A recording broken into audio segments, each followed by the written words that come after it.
అంటే 15 సంవత్సరాల నుంచి 30 సంవత్సరాల లోపు ఉన్నటువంటి యువత వాళ్ళ ఆగ్రహాన్ని వాళ్ళ ప్రభుత్వం ఖచ్చితంగా తరవంచాల్సిన పరిస్థితి వచ్చింది. వాళ్ళ నీట్ ఎగ్జామ్స్ ని వాళ్ళు పెద్ద ఎత్తున పేపర్ లీకేజీలు చేసి ఆ విధంగా సుమారు 25 మంది విద్యార్థులు మరణానికి కారణమైతే యువతలో ఒక ఆలోచన బయలుదేరింది.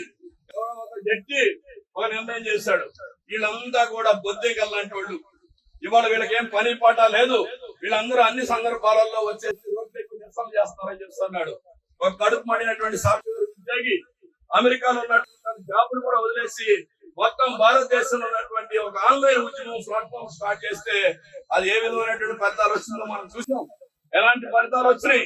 నరేంద్ర మోడీ ఎవరికి వంగడు, నరేంద్ర మోడీ ఎవరి మాట వినడు అన్నటువంటి నరేంద్ర మోడీ అర్ధరాత్రి కూడా నిద్రమానేసి పాపం ఒక మెసేజ్ పెట్టాడు, ఫ్రెండ్స్ మీరంతా కూడా ఇబ్బంది పడాల్సిన పని లేదు, మేము పరిశీలిస్తామని చెప్పేసి. ఎందుకంటే పాపం నిద్ర లేని పరిస్థితి తీసుకొచ్చారు ఇక్కడ ఉన్నటువంటి యువత జంతర్ మంతర్ దగ్గర. మరి వాళ్ళందరూ మనం పరిశీలించాలి. వాళ్ళందరినీ విపరీతమైనటువంటి లాఠీ చార్జ్ చేశారు. చిన్న పిల్లలు 15 సంవత్సరాల పిల్లలు వచ్చి రోడ్డు మీద కూర్చున్నారు. ఎంత పట్టుదలగా చేశారు. మామూలుగానే పోలీసులు వాళ్ళ లాఠీ ఎత్తితే కనుసూపు మేర పరిగెట్టే జనాలు మనం చూస్తాం. మీరు ఎంత కొట్టినా మమ్మల్ని చంపేసినా ఉన్నటువంటి ఆ విద్యాశాఖ మంత్రి రిజైన్ చేశాడనే ప్రకటన వచ్చేంత వరకు కూడా మేము ఢిల్లీ వదిలిపెట్టమని చెప్పేసి వాడు బ్రహ్మాండమైనటువంటి పోరాటం చేస్తారు. కూడా యువత చేసిన పోరాటం మన కార్మిక వర్గానికి ఆదర్శంగా ఉండాల్సిన అవసరం కూడా ఉంది. అందుకని కూడా మనం జైలు కార్యక్రమాన్ని తీసుకున్నది ఎందుకంటే ఈ ప్రభుత్వం ఈ విధానాలను తీసుకోవాలి. ఇవాళ ఖచ్చితంగా కార్మిక చట్టాలను పునరుద్ధరించాలి, లేబర్ కోడ్స్ రద్దు చేయాలి, కనీస వేతనం అనేది శాస్త్రీయంగా ప్రకటించాల్సిన అవసరం ఉంది. అందుకని వాళ్ళ రాష్ట్రంలో మీరు కనీస వేతనాల పరిస్థితి చూడండి. 14-15 సంవత్సరాలు అంటే 2012 సంవత్సరంలో కనీస వేతనాల మాట చూసాం.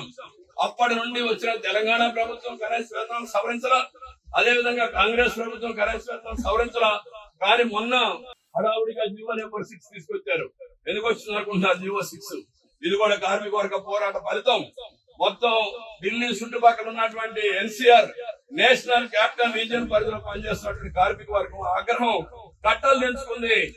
ఏప్రిల్ 6వ తారీఖున ఒక పరిశ్రమలో స్టార్ట్ అయినటువంటి అగ్ని సాయంత్రానికి మొత్తం ఢిల్లీ చుట్టుపక్కల ఉన్నటువంటి అన్ని రాష్ట్రాలను కలుపుకుని 85,000 మంది కార్మికులు రోడ్ల మీదకి వచ్చేసి పోరాటాలు నిర్వహించారు.